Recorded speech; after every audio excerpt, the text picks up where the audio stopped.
How does one honor and remember the deceased? Traditionally, the anniversary of the death of an individual is commemorated as the yahrzeit.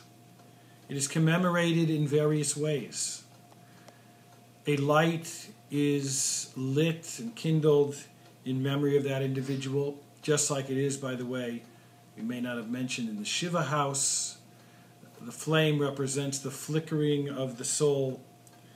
The date is calculated according to the Jewish calendar, when that date is, so you may have to consult your rabbi or a source to know when that exact point is. And on the yahrzeit, the Kaddish is said by individuals. A special meal may be held or may be sponsored, a kiddush, or some type of element like that, where people can join together and where some of the relatives may speak about the significant aspects of the person's life and how they are continuing to influence them long after they have passed on.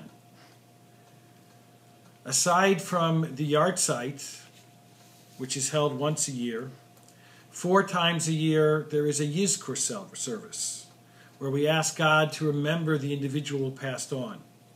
That Yizkur service is held on Yom Kippur, Shmini Atzeret, and the last days of Pesach and Shavuot. And finally, Jewish law requires that a grave marker, a headstone, be put into place where the person was buried, so that the deceased will not be forgotten, and so that the mourner will know where to go in order to visit the grave. There are different customs concerning when this monument dedication, often called an unveiling, although really unveiling is not a proper term because there is no source for unveiling the monument. But putting up a monument already is something very ancient in our tradition.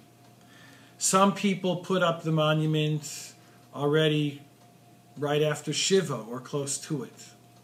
But our general custom, and many have the custom, is to either do it about a year later or at an appropriate time when all the relatives can come together and be there for this significant event. This time of the monument dedication is also an appropriate time for remembering the person, for offering some eulogies. And again, when I do it, I invite everyone to speak and to say what they would like to say. The greatest memorial, though, that one can give, even beyond giving charity, which we know elevates the person's soul, learning Torah, which we are told is the highest level of remembering, even higher than the saying of Kaddish.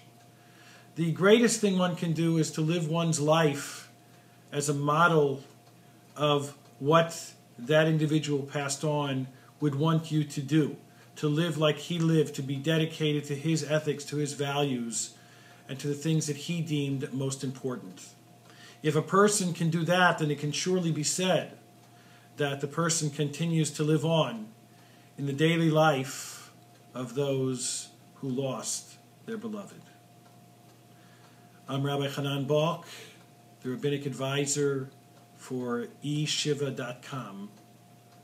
I hope to see you again.